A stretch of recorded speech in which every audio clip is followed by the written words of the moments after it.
This question is from Deepika. Sadhguru, you said in one of the darshans that you should treat everyone just as you would treat me. Sadhguru, you are a Karuna avatar, but I have one inhuman nasty creature in my home. It becomes difficult to see you in him. How to deal with him in this situation?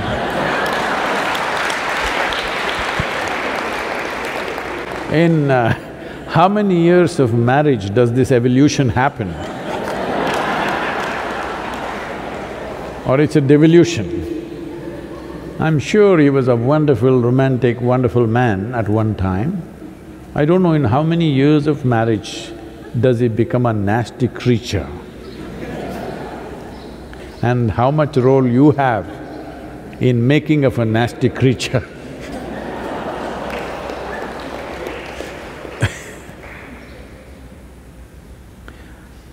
See, especially if he is nasty creature, especially if it is so, this is your perception.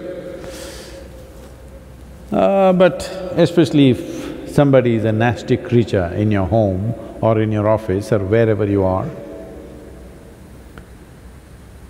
you seeing something in a certain way is not about them, it's about you. Do you want to keep your eyes, your mind, your heart, your body pleasant or unpleasant? You make up your mind on that one.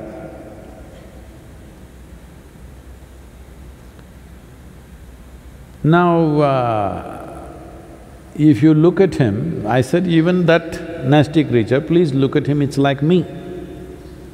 I am not telling you that you have to listen to his teaching or take new practices from him. No. I'm saying, if you have looked at me with a certain sense of reverence, devotion, love, affection, whatever is your emotion, if you have, please see everything with that, because all I'm saying is, you have a body, you have a mind, you have emotion, energy. We're talking about your emotion right now. If you hit a certain level of sweetness of emotion at one point in your life, either because of your love or devotion or compassion or whatever, you hit a certain level of sweetness, this is the high point in your life. Now you should not come back from that, you must see how to go beyond that. I am saying whatever was the highest or the sweetest or the most wonderful emotion you had, make that the baseline. Why are you coming back again? If you did not know such an emotion, then what would I tell you? Which is the sweetest emotion you had in your life? My child, okay, see everybody as your child. We've told you that at one time. Then I saw you sat here with tears of blissfulness and love coming out of you. Then I said, see everybody as you're looking at me right now, because this will make your eyes, your mind, your heart, your body and your very being sweet and wonderful. This is not about him. Especially if he is being difficult, then you are being well trained. Even if you go to hell, you will do well. Yes. Because nobody has guaranteed you. Have I ever told you I will get you a ticket to heaven? I've been constantly threatening you, right here things will happen. So, you must understand this is about your transformation. The problem with you is, because you read… what are those? Well, I don't want to take names anyway. You read all those romantic books when you were a teenager and then you imagined all kinds of things. You are not first of all straight with yourself. Your hormones are working up. Suddenly you look at somebody, wow,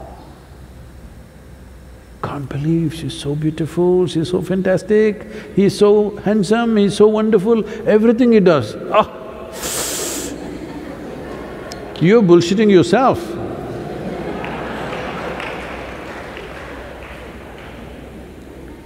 No, no. Whatever they do, you make yourself beautiful. Now even if they're doing nasty things, you are still wonderful.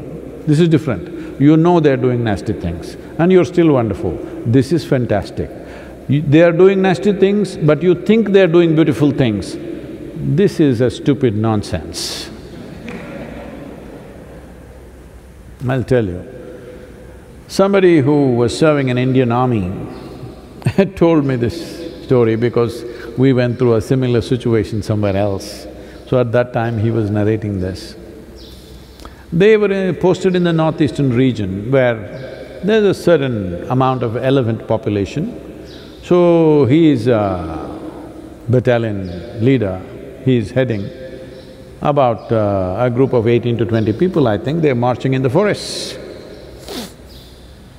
And they see a huge tusker, everybody backs off, all of them have weapons, okay, powerful weapons. This is an anti-insurgency group, that means they're fully armed and equipped. They can shoot down a tusker from 100 meters, 200 meters, whatever they want. But they all back off because that's not the reason why they are there. But he was telling me this because some situation happened like this with one South Indian person. So suddenly there was one Tamil man in the thing who was a sergeant, Havaldar. He put his weapons down and he said, "Ganapati has come, Ganesha, Ganesha." And he started chanting a mantra. He knew some Ganapati mantra, he started chanting. He ran in front and he went close to the elephant, just 50 feet away, and went down on his knees and started loudly saying the chant. The elephant looked at him, who is this bloody fool, you know? Calling him all kinds of names that he doesn't like.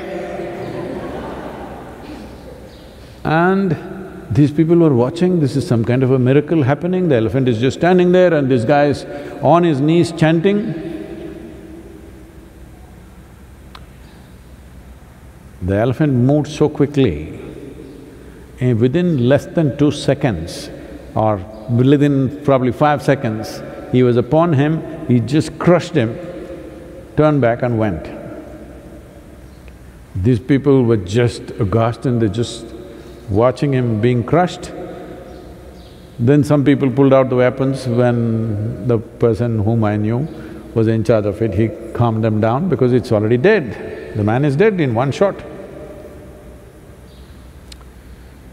Why I'm saying this to you is, elephant will not do… wild elephant is not going to do pleasant things to you because you call him a god. You call him Ganapati and try to worship him, he is not going to do, he will do what he has to do. Similarly, the creature in your house,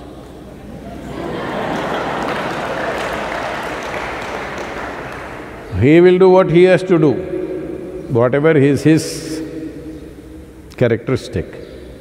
It is just about you I'm talking. You're always thinking of life as a relationship. No.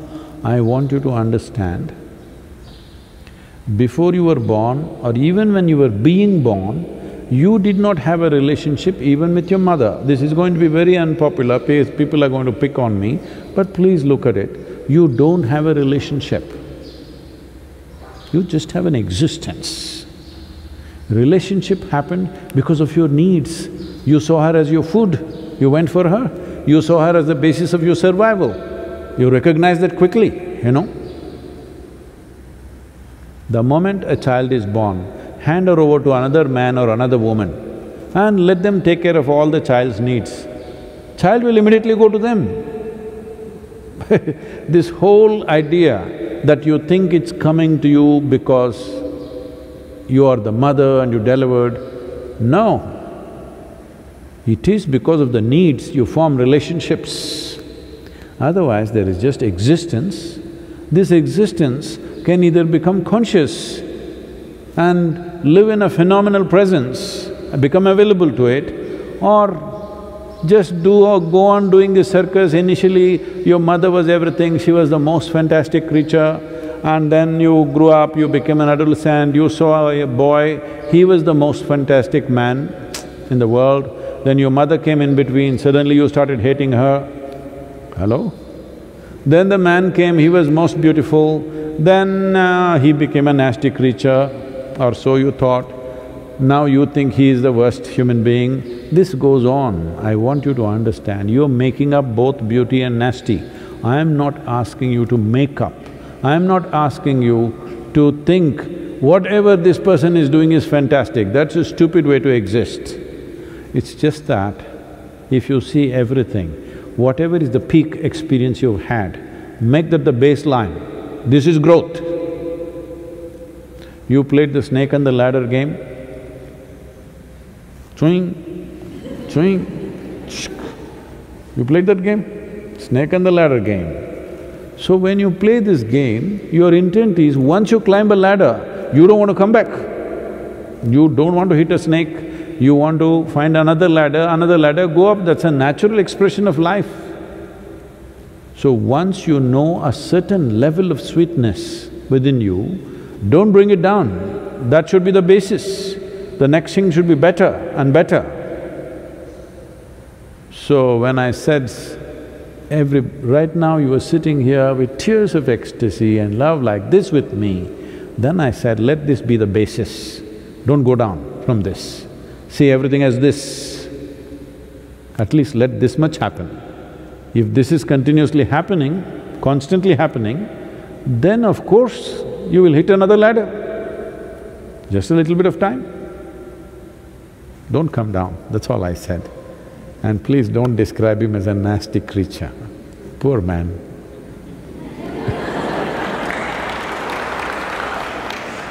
This happened. I think I told you, maybe one of these days only I told you, I don't remember, but let me repeat this. Shankaran Pillai thought his wife is having an affair, hired a detective, I'm saying it loudly because just to remind you. Said, I want proof against her. So detective just waited outside the house, she left the house, he followed her, then she went to park near the park, went inside. A man was sitting on the bench, the moment he saw her, he came running, she went running, they hugged each other, held hands and sat down on the bench and chatting away joyfully, laughing. He took the whole video and within a few hours he came to Shankaran Pillai in his office and said, I got all the proof that you wanted just in one day. I did my job, I have the proof, here, watch the video. Shankaran Pillai started watching the video and said, no, I can't believe this, no, this can't be, I can't believe this, no, I can't believe this. I said, what you can't believe? It's a video, it's not doctored, it's just a video that I took just now. He said, that's not the point, fool, I can't believe she's so much fun.